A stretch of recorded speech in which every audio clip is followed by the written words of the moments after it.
Kuya Kim, maraming salamat sa pagsagot ng aking katanungan. At ito po ay malinaw na po sa akin na kung bakit nagkaroon ng ganitong formation itong nag-iisang puno na to.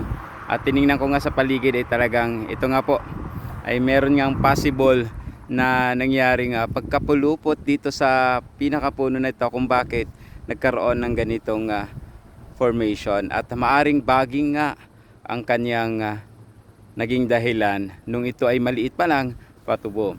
Pero ayon din po sa mga ibang kaibigan natin na mga nag-comment, meron daw itong isa pang uri ng ganitong puno kung saan ay hindi naman po ganito ang formation, kung hindi nagiging dalawang ulo.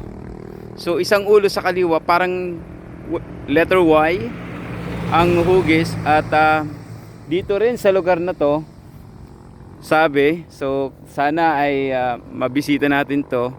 At sa mga nanood, maraming salamat sa ating sa programa ng Kuya Kim. Maraming salamat po. At malinaw na po sa atin, kaya pala naging ganun siya. So yun, pag nakita natin yung isang uri ng puno naman, tingnan natin yung sinasabi ng iba na merong kakaiba naman na formation na letter Y, kung saan dalawang uri naman ng ulo ang tumubo. So this is another story or another issue na pwede nating maitanong.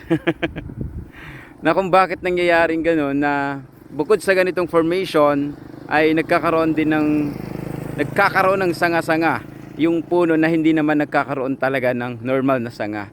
So just like this the coconut tree, the tree of life, ay merong iba dyan na nagiging dalawang sanga, tatlong sanga.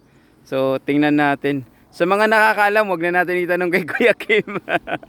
Sa mga nakakaalam, ano kayang dahilan kung bakit nagkakaroon ng branches yung puno ng nyog? Kasi merong sinasabing iba na dalawang ulo. Nandito lang din pero hindi pa kasi natin nakikita. So pag meron tayong mga kaibigan na taga rito na masamahan tayo, mas maganda. Sa makatatagot, sa makasasagot, bakit nagkakaroon ng dalawang ulo or nagkakaroon ng sanga-sanga ang puno ng nyog? Ano kayang dahilan no? So yung pa rin ba ay yung sinasabi ni Kuya Kim, o iba namang theory naman ang maaring posibilidad bakit nagkakaroon ng another sanga? Maraming salamat po. At thank you so much sa Kuya Kim, and sa mga lahat ng nanood, maraming salamat po.